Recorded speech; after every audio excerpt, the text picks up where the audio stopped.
नमस्कार। मैं स्वदेव कुमार बहुत बहुत स्वागत करता हूँ आप सभी का हमारे अनअकैडमी के प्लेटफॉर्म पे। और ये हमारे अनअकैडमी का UPSC CSC Hindi let's crack UPSC CSC Hindi, इस चैनल के माध्यम से अनअकैडमी हिंदी मीडियम के जो स्टूडेंट हैं उनकी तैयारी कराती है यूपीएससी के लिए। और यहाँ पे मैं आप लोगों को 1 PM पे रोज पढ़ाता हूँ इंडियन पॉलिटी। और आप लोगों को पता ही है कि अनअकैडमी इंडिया का लार्जेस्ट लर्निंग प्लेटफॉर्म है। इसका सब्सक्रिप्शन लेकर के आप घर बैठे ऑनलाइन तरीके से अपनी तैयारियों को आगे बढ़ा सकते हैं। इसके लिए आपको daily live classes, live test and quiz, पूरा कोर्स स्ट्रक्चर्ड फॉर्म में, और जो एक्सेस मिलेगा वो अनलिमिटेड मिलेगा। इसके लिए आपको अपने मोबाइल में अनअकैडमी का लर्निंग ऐप डाउनलोड करना है और अपनी तैयारियों को कंटिन्यू करते रहना है। ये हूँ मैं, मेरा नाम स्वदीप कुमार। मेरे बारे में, और ये है मेरे टेलीग्राम चैनल के लिंक, एन अकेडमी का प्रोफाइल लिंक, इन दोनों लिंक को आप फॉलो कर लेंगे। और ये है एडुकेटर्स, मतलब अनअकैडमी पे आपको 100 से भी ज़्यादा टॉप एडुकेटर्स मिलेंगे जो आपको यूपीएससी में आपकी तैयारी पे हर कदम मदद करेंगे। अपकमिंग कोर्सेज अनअकैडमी की, ये सब अभी कोर्सेज शुरू होने वाले हैं। आप जल्द से जल्द इसका सब्सक्रिप्शन ले सकते हैं। और ये है सब्सक्रिप्शन प्लान, दो तरीके का प्लान है, एक प्लस और एक आइकॉनिक। ये जो है ये जीएस का कोर्स है, और ये जीएस का फाउंडेशन कोर्स होता है। फाउंडेशन यानी कंप्लीट बेसिक से जीएस कराया जाएगा। और इसके लिए आपको इस पर daily live classes, test series, unlimited practice और पूरा स्ट्रक्चर शेड्यूल मिलेगा। और ये 1 साल का, 2 साल का और 3 साल का फाउंडेशन होगा। ठीक है। और 1 साल की जो फीस है फाउंडेशन की 49,500 है, उनके लिए है जिनको 2022 में एग्जाम देना है। जब भी आप सब्सक्रिप्शन लेंगे तो आपसे वहाँ पे एक रेफरल कोड मांगेगा। उस कोड की जगह पे आप एक कोड डाल देंगे। कोड है स्वदीप, SWADEEP। इस कोड को डाल देंगे तो आपको इस फीस में 10% का डिस्काउंट मिलेगा। और आफ्टर डिस्काउंट आपकी 1 साल की फीस होगी 44,550 रुपये। वहीं जो लोग 2 साल का फाउंडेशन लेंगे, जिनको 2023 में एग्जाम देना है, उनके लिए बहुत ही बेहतर है ये 2 साल का। यह है 72,000 रुपये। कोड का इस्तेमाल करेंगे, हमें 10% डिस्काउंट, फीस होगी 64,800। और जो लोग 3 साल के लिए देंगे, यानी जो लोग अभी 12th में हैं या अभी भी 12th पास आउट हुए हैं, अभी से यूपीएससी का प्लान कर रहे हैं, उनके लिए बेहतरीन प्लान है 3 साल का। इसके लिए आपको, इसकी फीस है 90,000। कोड का इस्तेमाल करेंगे, 10% डिस्काउंट, फीस होगी 81,000 रुपये। कोड है स्वदीप, SWADEEP। और अगला जो है हमारा वो है आइकॉनिक। आइकॉनिक जो है वो प्लस कोर्स की सारी चीजें होंगी इसमें, क्योंकि रेगुलर फाउंडेशन क्लासेज होती हैं। कुछ एडिशनल फीचर्स मिलेंगे, जैसे आपको एक पर्सनली कोच दिया जाएगा जो पर्सनली आपकी तैयारी पे ध्यान देंगे। Daily mains question answer writing practice होगी। स्टडी प्लान पे ध्यान दिया जाएगा। पर्सनल फीडबैक मिलेगा। इसका 1 साल, 2 साल, 3 साल का होगा। 12 महीने का जो है 69,500। 2 साल का है 1,07,000 और 3 साल का 1,41,000। इन फीस पर भी आपको 10% डिस्काउंट में मिलेगा अगर आप इस कोड का इस्तेमाल करेंगे तो। यानी 1 साल का आपका हो जाएगा 62,550 में, 2 साल का हो जाएगा 96,300 में, और 3 साल का हो जाएगा 126,900 में। ये फाउंडेशन वैसे ही है जैसे प्लस के लिए मैंने बताया था। 1 साल का 2022 वालों के लिए, 2 साल का 2023, और उसके बाद वालों के लिए 3 साल का। वो तो हो गया जीएस का। अब जीएस के बाद अभी ऑप्शनल का सब्सक्रिप्शन। ऑप्शनल का आप 6 महीने का ले सकते हैं, 1 साल का ले सकते हैं, 2 साल का और 3 साल का। 6 महीने की फीस 22,500, 1 साल का 27,500, 2 साल का 40,000, 3 साल का 50,000। इस पे भी अगर आप रेफरल कोड डालेंगे तो स्वदीप 10% डिस्काउंट, यानी 6 महीने का आपका 20,250 में हो जाएगा, 1 साल का 24,750 में हो जाएगा, 2 साल का 36,000 और 3 साल का 45,000 रुपये में हो जाएगा। और 2021, 22 और 23 के लिए अनअकैडमी 11 तारीख से 11 जनवरी से नया बैच शुरू कर रही है, जैसा मैंने आप लोगों को बताया था। तो 11 जनवरी से अगर आप देखेंगे तो ये बैच शुरू हो रहा है प्रीलिम्स एग्जाम के लिए। जिनको 2021 में प्रीलिम्स देना है उनके लिए ये आपका इंग्लिश हिंदी बाइलिंगुअल सब में अवेलेबल है। जरूर इसको ज्वाइन करें। जिनको 2021 में प्री देना है उनके लिए बहुत ही बेहतरीन। और 11 तारीख से ही 1 साल का फाउंडेशन बैच भी शुरू हो रहा है, 1 ईयर का 2022 के लिए फाउंडेशन बैच, इंग्लिश हिंदी और बाइलिंगुअल सब में। तो इसको भी आप लोग ज्वाइन कर लें, जिसको जिस साल के हिसाब से ज्वाइन करना है। 2023 का भी फाउंडेशन शुरू हो रहा है 2 साल के लिए, वो भी इंग्लिश हिंदी और बाइलिंगुअल में, 11 जनवरी से ही। और एक एनसीईआरटी का बैच भी अनअकैडमी शुरू कर रही है सिविल सर्विसेज प्रीलिम्स एग्जामिनेशन के लिए 11 जनवरी से। ये भी इंपॉर्टेंट है। English Hindi, sorry English bilingual और हिंदी में। जरूर ध्यान से आप इसका सब्सक्रिप्शन ले लें। आपके अनुसार 3-4 कोर्स है, आपको जिस कोर्स में सहूलियत हो ले लें। और कोड का ध्यान रखेंगे स्वदीप, जिस भी कोर्स में एडमिशन लेंगे कोड यही अप्लाई करेंगे, आपको 10% डिस्काउंट जरूर मिलेगा। और ये है आपका जीएस और ऑप्शनल का कॉम्बो। अगर आप लेते हैं, जैसे कुछ लोग जीएस लेते हैं, कुछ लोग ऑप्शनल ले लेते हैं, कुछ लोग कॉम्बो लेते हैं, यानी दोनों अगर आप ले लेते हैं तो 1 साल का मतलब जीएस का आइकॉनिक और ऑप्शनल। तो 1 साल का होगा 88,705, 2 साल का है 1,31,510 और 3 साल का 1,67,220। इस पे भी आप इस कोड का इस्तेमाल करेंगे तो आपको 10% डिस्काउंट जरूर मिलेगा। और मान लीजिए अगर आप आइकॉनिक की जगह जीएस का प्लस कोर्स और ऑप्शनल लेना चाहते हैं तो उसकी 1 साल की फीस है 70,103, 2 साल की फीस है 99,680 और 3 साल की फीस है 21,200। इस पे भी आप कोड का इस्तेमाल करेंगे, कोड है स्वदीप, तो आपको 10% डिस्काउंट जरूर मिलेगा। तो ये सारा प्लान। और ये मैंने आइकॉनिक के बारे में आपको बताया था कि कुछ चीज़ें इसमें और अपग्रेड की गई हैं, कुछ चीज़ें और जोड़ी गई हैं। इसका भी आने वाले समय में प्राइस हाइक होने वाला है, तो जल्द से जल्द आप अनअकैडमी के आइकॉनिक का जिसको सब्सक्रिप्शन लेना हो, जिसको पर्सनल कोच के जरिए, पर्सनल टीचर के जरिए, पर्सनल एडुकेटर के जरिए तैयारी करनी हो, तो वो इसको जरूर से जरूर सब्सक्राइब करें। और आप लोगों को पता है कि 1 बजे मैं आप लोगों को यहाँ पे पढ़ा रहा हूँ 1 PM पे रोजाना इंडियन पॉलिटी, भारतीय राज्य व्यवस्था, जीएस के पॉइंट ऑफ व्यू से। और इस पे क्या है, जीएस के पॉइंट ऑफ व्यू से मैं पढ़ा रहा हूँ। और ये आपका प्री कम मेंस के पॉइंट ऑफ व्यू से चलेगा। हम लोग इसमें संसद पढ़ रहे हैं, भारतीय संसद, हमारा पार्लियामेंट। कल कुछ टॉपिक पढ़ा था, बीच में कुछ टेक्निकल इशू हो गया था, इस वजह से थोड़ा सा मतलब अभी तो ये लंबा टॉपिक है, लेकिन कल के टॉपिक का कुछ अधूरा रह गया था, वो पढ़ेंगे। और आज कुछ आगे का भी टॉपिक इसमें कवर करते हुए चलेंगे। देखिए एक टॉपिक पढ़ेंगे, कल हम लोग संसद की सदस्यता के बारे में पढ़ रहे थे, तो उनकी योग्यता और अयोग्यता के बारे में पढ़ रहे थे। तो अयोग्यता में हम लोग दल बदल के आधार पर कैसे अयोग्यता हो सकती है संसद के सदस्यों की, लोकसभा और राज्यसभा के सदस्यों की दल बदल के आधार पर कैसे अयोग्यता हो सकती है, इस बारे में देखेंगे।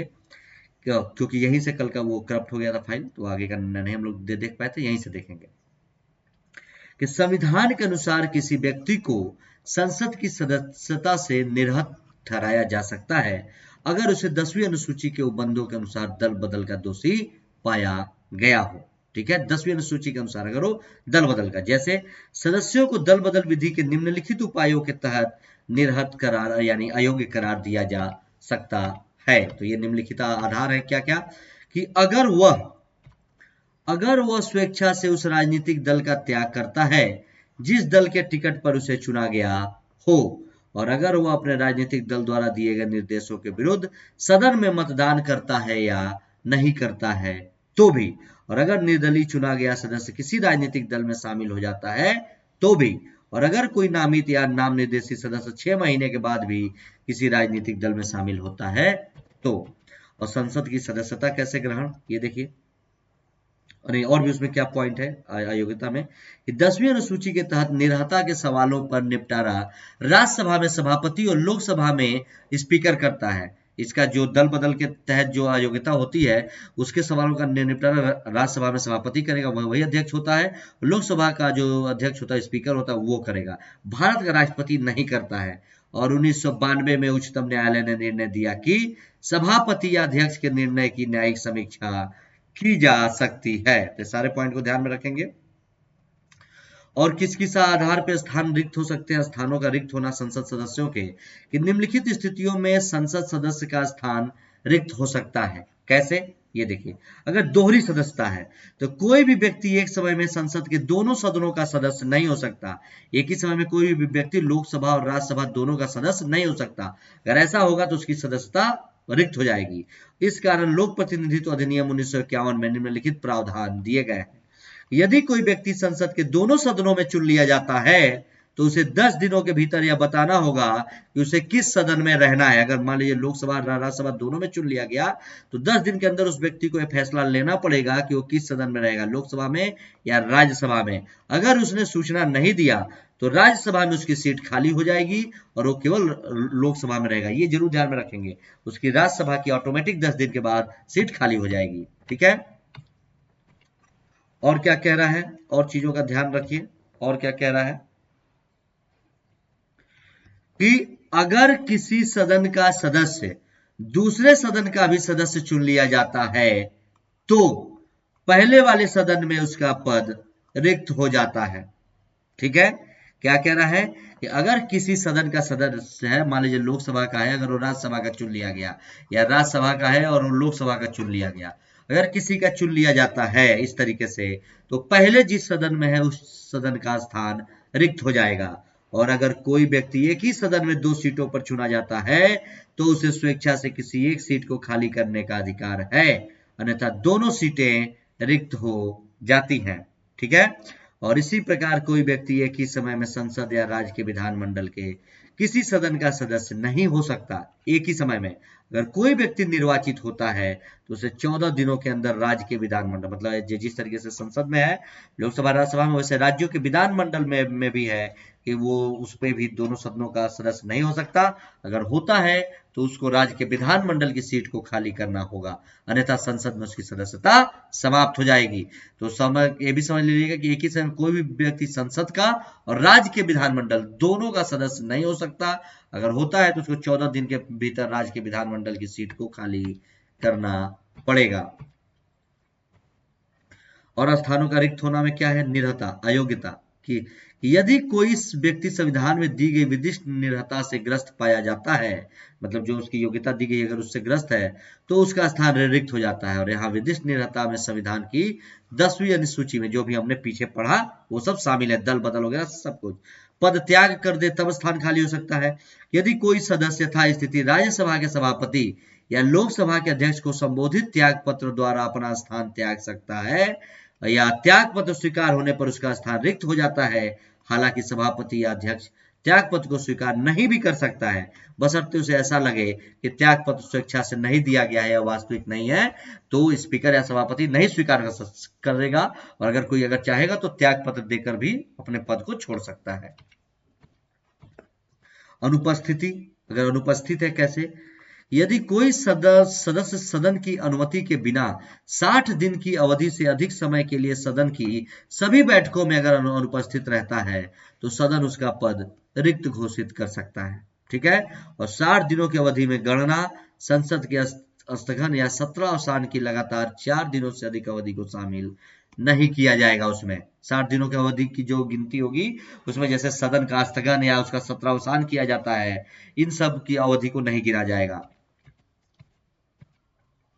और अन्य स्थितियों में भी रिक्त हो सकता है पद सदन के सदस्यों का कि किसी सदस्य को संसद की सदस्यता रिक्त करनी होती है यदि न्यायालय उस चुनाव को अमान्य शून्य करार दे देगा, तो यदि उसे सदन द्वारा निष्कासित कर दिया जाता है, तो यदि वह राष्ट्रपति या उपराष्ट्रपति चुन लिया जाता है उस आधार पे, या उसे किसी राज्य का राज्यपाल बना दिया जाता है, तब उसका पद ऑटोमेटिक सदन के दोनों उससे किसी का है रिक्त हो जाएगा। या अगर कोई निर्हत व्यक्ति संसद में निर्वाचित होता है तो संविधान की किसी प्रक्रिया द्वारा उसके चुनाव या शून्य या अमान्य करार नहीं दिया जा सकता। और ऐसे मुद्दों को लोक प्रतिनिधित्व अधिनियम 1951 के द्वारा सुलझाया जाता है और इसके अंतर्गत उच्च न्यायालय चुनाव को अमान्य या शून्य भी ठहरा सकता है। और असंतुष्ट व्यक्ति को उच्च न्यायालय के इस निर्णय के खिलाफ उच्चतम न्यायालय में जाने का अधिकार भी दिया गया है। अब संसद के सदस्यों का शपथ कैसे होता है, क्या प्रतिज्ञा है, शपथ कैसे लेते हैं, ये देखिए कि संसद के प्रत्येक सदन का प्रत्येक सदस्य अपना स्थान ग्रहण करने से पूर्व राष्ट्रपति या उसके द्वारा इस कार्य के लिए निगम समक्ष शपथ या प्रतिज्ञान लेता है और उस पर हस्ताक्षर करता है। शपथ या प्रतिज्ञान में संसद सदस्य यह प्रतिज्ञा करता है कि मैं भारत के संविधान में सच्ची श्रद्धा व निष्ठा रखूंगा, भारत की प्रभुता व अखंडता अक्षुण्ण रखूंगा, कर्तव्यों का श्रद्धा पूर्वक निर्वहन करूंगा। और जब तक सदस्य शपथ नहीं लेता तब तक वह सदन की किसी बैठक में हिस्सा नहीं ले सकता है, जब तक वो शपथ नहीं लेगा, और न ही वो मत दे सकता है, और वह संसद के विशेषाधिकारों और उन्मुक्तियों का भी हकदार नहीं होगा। और निम्नलिखित परिस्थितियों में यदि कोई व्यक्ति सदन के सदस्य के रूप में बैठता है तो उसे प्रतिदिन 500 रुपए जुर्माना भरना पड़ेगा बिना शपथ और उसके। अगर कोई बैठता है निम्नलिखित नियमों के अनुसार, शपथ या प्रतिज्ञान लेने से पहले कोई बैठता है तो 500 रुपए जुर्माना देगा। अगर वह जानता है कि वो अर्हता मतलब योग्यता नहीं रखता है, वह सदस्यता के लिए अगर योग्यता नहीं रखता है तो उसको, और जब उसे मालूम हो कि किसी संसदीय विधि के तहत उसे संसद में बैठने या मत देने का अधिकार नहीं है, इन सब नियमों से अगर कोई बैठता है तो उसे 500 रुपए जुर्माना देना पड़ेगा। अब संसद सदस्यों के वेतन और भत्तों के बारे में देखिए कि संसद के दोनों सदनों के सदस्यों को संसद द्वारा निर्धारित वेतन व भत्ते का अधिकार है और संविधान में इनके लिए पेंशन का कोई प्रावधान नहीं है, लेकिन संसद अपने सदस्यों को पेंशन देती है। और 1954 में संसद ने संसद सदस्य वेतन भत्ता और पेंशन अधिनियम बनाया और वर्ष 2018 में सदस्यों के वेतन को 50,000 रुपए से बढ़ाकर 1 लाख प्रतिमाह कर दिया गया जो संसद के सदस्य हैं। और चुनाव क्षेत्र भत्ता 45,000 से बढ़ाकर 70,000 तथा कार्यालय खर्च रुपए 45,000 से बढ़ाकर 60,000 प्रतिमाह कर दिया गया है। और इसके पहले 2010 में कार्य करने के दौरान प्रत्येक दिन के आवासन के लिए दैनिक भत्ता 1,000 रुपए से बढ़ाकर 2,000 प्रतिदिन कर दिया गया है। तो ध्यान में रखेंगे वेतन भत्ते के बारे में सारी चीजें जरूरी। और 1976 से सदस्य संसद के दोनों सदनों के सदस्यों के रूप में हर 5 वर्ष की अवधि के लिए पेंशन पाने का हकदार हो गए हैं 1976 से। और इसके अलावा उन्हें यात्रा सुविधाएं, मुफ्त आवास, टेलीफोन, वाहन खर्च, चिकित्सा सुविधा आदि भी मिलती है। और लोकसभा अध्यक्ष, उपाध्यक्ष, राज्यसभा के सभापति और उपसभापति के वेतन व भत्ते भी संसद निर्धारित करती है। वह भारत की संचित निधि पर भारित है और संसद के वार्षिक मत के अधीन नहीं है। सारे पॉइंट्स को ध्यान में रखेंगे। और 1953 में संसद के अधिकारियों का वेतन एवं भत्ता अधिनियम पारित हुआ। और इस अधिनियम के अंतर्गत संसद के पदाधिकारी का नाम निम्न में से किसी पदाधिकारी का भी हो सकता है। और राज्य के सभापति और उपसभापति तथा लोकसभा के अध्यक्ष और उपाध्यक्ष।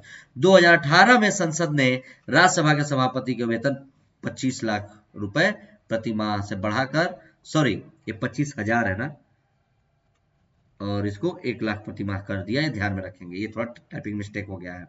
और उसी प्रकार संसद के अन्य पदाधिकारी, चाहे लोकसभा या लोकसभा के उपाध्यक्ष हो या राज्यसभा का उपसभापति हो, उसी दर पर वेतन एवं भत्ते लेने के अधिकारी हैं जो दर संसद सदस्यों के लिए निर्धारित है। और इसके अलावा संसद का प्रत्येक पदाधिकारी राज्यसभा के सभापति के दैनिक भत्ते को प्राप्त करने का अधिकारी भी है। वेतन भत्ते में और क्या कह रहा है कि पूरे कार्यकाल के लिए प्रतिदिन जिस दर पर संसद सदस्यों को देय है, साथ ही संसद के प्रत्येक पदाधिकारी सभापति को छोड़कर उसी दर पर चुनाव क्षेत्र भत्ता देय है जो संसदों पर लागू होगा। और उसी अधिनियम के अनुसार लोकसभा को न्यायिक भत्ता उसी दर पर प्राप्त होता है जो दर कैबिनेट मंत्री को देय है 2,000 रुपए प्रति माह। और उसी प्रकार लोकसभा के उपाध्यक्ष या राज्यसभा के सभापति को जो न्यायिक भत्ता मिलता है उसे राज्य मंत्री के देय के बराबर होता है। तो इन सारे पॉइंट्स को ध्यान में रखेंगे। क्या कह रहा है, संसद के पीठासीन जो अधिकारी हैं इनके बारे में पढ़ लीजिए। ये इंपॉर्टेंट है कि संसद के प्रत्येक सदन के अपने पीठासीन अधिकारी होते हैं। लोकसभा में अध्यक्ष व उपाध्यक्ष होते हैं और राज्यसभा में सभापति व उपसभापति होते हैं। और इसके अलावा लोकसभा में सभापति का पैनल और राज्यसभा में उपसभापति का पैनल भी नियुक्त किया जाता है। अब लोकसभा में जो लोकसभा अध्यक्ष होता है उसके बारे में देखिए। लोकसभा अध्यक्ष, इसकी निर्वाचन और पद अवधि के बारे में कि पहली बैठक के पश्चात उपस्थित सदस्यों के बीच से अध्यक्ष का चुनाव किया जाता है। जो पहली बैठक होती है लोकसभा की, उसके पश्चात जो उपस्थित सदस्य उससे के बीच से इसके अध्यक्ष का चुनाव किया जाता है।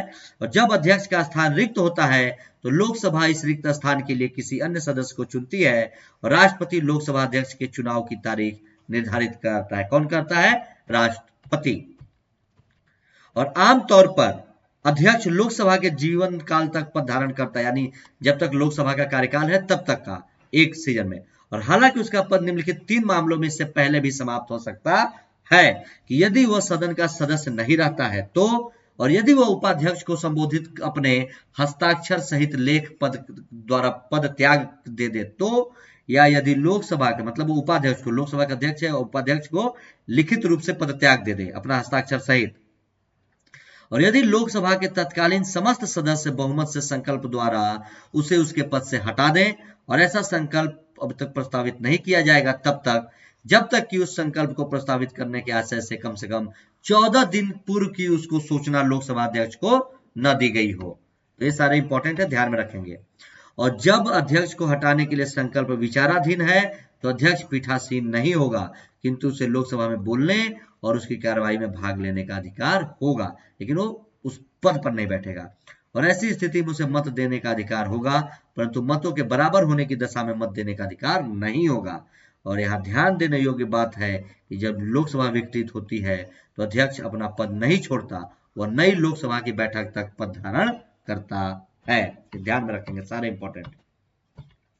अब लोकसभा अध्यक्ष की भूमिका, शक्ति व कार्य के बारे में देखिए कि अध्यक्ष लोकसभा उसके प्रतिनिधियों का मुखिया होता है और वह सदस्यों की शक्तियों विशेषाधिकार का अभिभावक भी होता है, और वह सदन का मुख्य व प्रवक्ता होता है और सभी संसदीय मामलों में उसका निर्णय अंतिम होता है। अतः वह लोकसभा का पीठासीन अधिकारी ही नहीं बल्कि इससे अधिक है और इस पद पर अध्यक्ष के पास असीम व महत्वपूर्ण जिम्मेदारियां होती हैं तथा वह सदन के अंदर सम्मान, उच्च प्रतिष्ठा व सर्वोच्च अधिकार का उपभोग करता है। और लोकसभा का अध्यक्ष 3 स्रोतों यानी भारत का संविधान, लोकसभा की प्रक्रिया तथा कार्य संचालन नियम तथा संसदीय परंपराओं से अपनी शक्तियों व कर्तव्यों को प्राप्त करता है और अध्यक्ष की शक्तियां व कर्तव्य निम्नलिखित हैं कि सदन की कार्यवाही व संचालन के लिए वह नियम व विधि का निर्वहन करता है, ठीक है, और उसका प्राथमिक कर्तव्य है उसका निर्णय अंतिम निर्णय होता है। इन सारे पॉइंट्स को ध्यान में रखेंगे। और सदन के भीतर वह भारत के संविधान, लोकसभा की प्रक्रिया तथा कार्य संचालन नियम तथा संसदीय पूर्वाग्रहों का अंतिम व्याख्याकार भी होता है। तो सारे पॉइंट पे ध्यान में रखेंगे। और अध्यक्ष का कर्तव्य है कि गणपूर्ति या कोरम के अभाव में सदन को स्थगित कर दे और सदन की बैठक के लिए गणपूर्ति या सदन की संख्या का 10वां भाग होता है जो गणपूर्ति होता है और समान स्थिति में मत नहीं देता है परंतु बराबरी की स्थिति में वह मत दे सकता है। और दूसरे शब्दों में किसी मुद्दे पर अगर सदन समान रूप से विभाजित हो तो वह अपने मत का प्रयोग कर सकता है। कौन? लोकसभा का अध्यक्ष, अगर बराबर मत में मिले हैं तो। और ऐसे मत को निर्णायक मत कहा जाता है और इसका तात्पर्य गतिरोध को समाप्त करना है। सारे पॉइंट्स को ध्यान में रखेंगे। और अध्यक्ष संसद के दोनों सदनों की संयुक्त बैठक की अध्यक्षता करता है और सदनों के बीच विधेयक पर गतिरोध समाप्त करने के लिए राष्ट्रपति संयुक्त बैठक बुलाता है और संसद के नेता के आग्रह पर वह गुप्त बैठक बुला सकता है। और जब गुप्त बैठक की जाती है तो किसी अनजान व्यक्ति को चौबर या गैलरी में जाने की अनुमति भी नहीं होती है। तो ये सारे चीजों को ध्यान में रखेंगे। और अध्यक्ष यह तय करता है कि विधेयक धन विधेयक है या नहीं और उसका निर्णय इस पर अंतिम होता है। और राज्यसभा में सिफारिश या राष्ट्रपति की सहमति के लिए भेजा जाने वाला विधेयक अध्यक्ष द्वारा सत्यापित होता है कि वह धन विधेयक है। और 10वीं अनुसूची के तहत दल बदल उपबंध के आधार पर अध्यक्ष लोकसभा के किसी सदस्य की निर्भरता पर प्रश्न का निपटारा कर सकता है। और 1992 में उच्चतम न्यायालय ने कहा कि इस उपबंध में अध्यक्ष के निर्णय को न्यायालय में चुनौती भी दी जा सकती है। और वे भारतीय संसदीय समूह के पदेन सभापति के रूप में कार्य करती है जो भारतीय संसद और विश्व के विभिन्न संसदों के बीच एक कड़ी है। और वे देश में विधायी निकायों के पीठासीन अधिकारियों के सम्मेलन के पदेन सभापति के रूप में भी कार्य करते हैं। और वह लोकसभा की सभी संसदीय समितियों के सभापति की नियुक्ति करता है और उनके कार्यों का पर्यवेक्षण भी करता है। और वह स्वयं भी कार्य मंत्रणा समिति, नियम समिति व सामान्य प्रयोजन समिति का अध्यक्ष होता है। इन सारे पॉइंट को आप लोग ध्यान में रखेंगे। अब इसकी स्वतंत्रता और निष्पक्षता को देख लीजिए। क्या कह रहा है कि चूंकि अध्यक्ष के पद में प्रतिष्ठा, मर्यादा और प्राधिकार निहित है अतः स्वतंत्रता और निष्पक्षता इसकी अनिवार्य शर्तें हैं। और निम्नलिखित उपबंध अध्यक्ष की स्वतंत्रता और निष्पक्षता सुनिश्चित करते हैं कि वह सदन के जीवन काल पर्यंत पद धारण कर सकता है और उसे लोकसभा के तत्कालीन सदस्यों के विशेष बहुमत द्वारा संकल्प पारित करने पर हटाया जा सकता है, सामान्य बहुमत के द्वारा नहीं, विशेष बहुमत से। और इस प्रक्रिया पर विचार करने या चर्चा के लिए कम से कम 50 सदस्यों का समर्थन जरूर होना चाहिए जब इसको हटाना है तो। इसका वेतन और भत्ता संसद निर्धारित करती है। उसके कार्यों व आचरण में लोकसभा में न तो चर्चा की जाती है न ही आलोचना की जाती है। और सदन की प्रक्रिया नियमित करने या व्यवस्था रखने की उसकी शक्ति न्यायालय के अधिकार क्षेत्र से बाहर है। और वह पहली बार मत नहीं देगा परंतु मत बराबर होने की दशा में निर्णायक मत दे सकता है जो अध्यक्ष के पद को निष्पक्ष बनाता है। और वरीयता सूची में उसका स्थान काफी ऊपर है और उसे भारत के मुख्य न्यायाधीश के साथ 7वें स्थान पर रखा गया है, यानी वह प्रधानमंत्री या उप प्रधानमंत्री को छोड़कर सभी कैबिनेट मंत्रियों से ऊपर है। और ब्रिटेन में अध्यक्ष को आवश्यक रूप से किसी दल का सदस्य नहीं होना चाहिए और ऐसी परंपरा है कि अध्यक्ष को अपने दल से त्याग पत्र देना पड़ता है। ब्रिटेन के बारे में कह रहा है। और वह राजनीतिक रूप से निष्पक्ष रहता है और ऐसी व्यवस्था है कि ऐसी व्यवस्था जो है ये परंपरा भारत में नहीं है क्योंकि वहां अध्यक्ष अपने दल की सदस्यता नहीं करता। यहाँ पे टाइपिंग एरर था, ध्यान में रखेंगे। अब लोकसभा के उपाध्यक्ष के बारे में पढ़ लीजिए। अभी अपने अध्यक्ष के बारे में पढ़ा, उपाध्यक्ष भी होते हैं। अध्यक्ष की तरह उपाध्यक्ष भी लोकसभा के सदस्यों द्वारा ही चुना जाता है और अध्यक्ष के चुने जाने के बाद उपाध्यक्ष को चुना जाता है और उपाध्यक्ष के चुनाव की तारीख अध्यक्ष निर्धारित करता है। और जब उपाध्यक्ष का स्थान रिक्त होता है तो लोकसभा दूसरे सदस्य को इस स्थान के लिए चुनती है और अध्यक्ष की तरह उपाध्यक्ष भी सदन के जीवन पर्यंत अपना पद धारण करता है, परंतु वह निम्नलिखित 3 स्थितियों पर अपना पद छोड़ सकता है।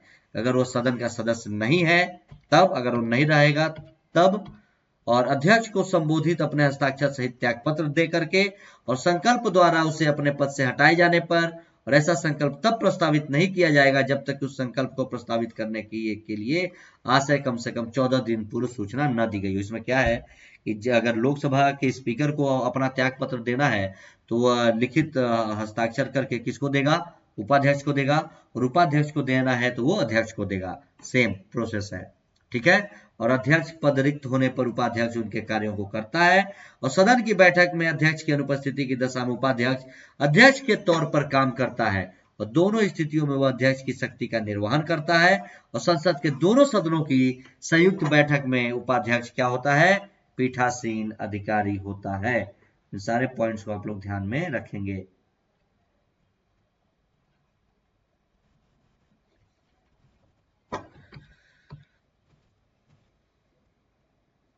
और उल्लेखनीय है कि उपाध्यक्ष अध्यक्ष के अधीनस्थ नहीं होता और लोकसभा के सभापतियों की तालिका वो प्रत्यक्ष रूप से संसद के प्रति उत्तरदायी होता है। और उपाध्यक्ष के पास एक विशेषाधिकार होता है कि उसे जब कभी भी किसी संसदीय समिति का सदस्य बनाया जाता है तो स्वाभाविक रूप से उसका सभापति बन जाता है।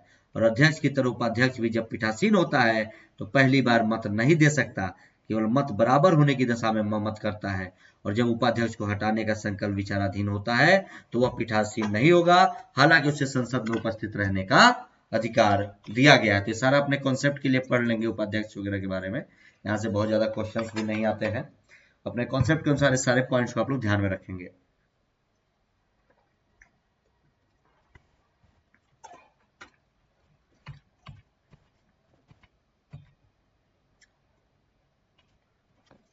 और जब अध्यक्ष सदन में पीठासीन होता है तो उपाध्यक्ष सदन के दूसरे सदस्यों की तरह होता है।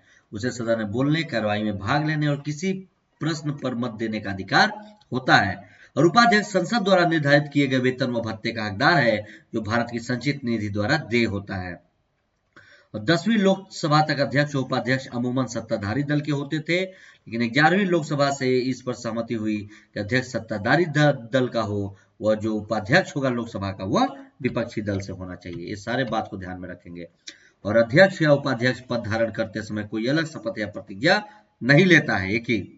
और अध्यक्ष और उपाध्यक्ष संस्था का उद्भव भारत सरकार अधिनियम 1919 के उपबंध के तहत 1921 में हुआ था और उस समय अध्यक्ष और उपाध्यक्ष क्रमशः प्रेसिडेंटी और डिप्टी प्रेसिडेंसी कहलाते थे और यह नामकरण 1947 तक चलता रहा। 1921 से पहले भारत का गवर्नर जनरल केंद्रीय विधान परिषद की बैठक या पीठासीन अधिकारी होता था, 1921 के पहले। तो सारे पॉइंट को ध्यान में रखेंगे। और 1921 में भारत के गवर्नर जनरल थे फ्रेडरिक व्हाइट और सच्चिदानंद सिन्हा को क्रमशः पहला अध्यक्ष और उपाध्यक्ष चुना गया था 1921 में। 1925 में विट्ठल भाई जे पटेल को केंद्रीय विधानसभा का पहला निर्वाचित अध्यक्ष चुना गया, जो पहले भारतीय थे। और भारत सरकार अधिनियम 1935 के तहत प्रेसिडेंसी और डिप्टी प्रेसिडेंसी को क्रमशः फिर अध्यक्ष और उपाध्यक्ष कहा जाने लगा। हालांकि पुरानी व्यवस्था 1947 तक चलती रही, क्योंकि 1935 के अधिनियम के अंतर्गत संघीय भाग्य को कार्यान्वित नहीं किया गया है। सारे पॉइंट को ध्यान में रखेंगे। और अभी की जीवी मावलंकर व अनंत सेना आलंगर को लोकसभा का पहला अध्यक्ष उपाध्यक्ष बनाया गया।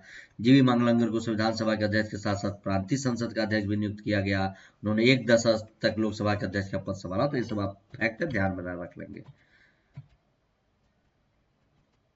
लोकसभा के सभापतियों की तालिका क्या कह रहा है कि लोकसभा के नियमों के अंतर्गत अध्यक्ष सदस्यों में से 10 सभापति तालिका के लिए नामांकित कर सकता है और इनमें से कोई भी अध्यक्ष या उपाध्यक्ष की अनुपस्थिति में संसद का पीठासीन हो सकता है। अगर अध्यक्ष उपाध्यक्ष दोनों नहीं है तो, और पीठासीन होने पर उसकी शक्ति अध्यक्ष के समान ही होगी और वह तब तक पद धारण करता है जब तक नई सभापति तालिका का नामांकन न हो जाए।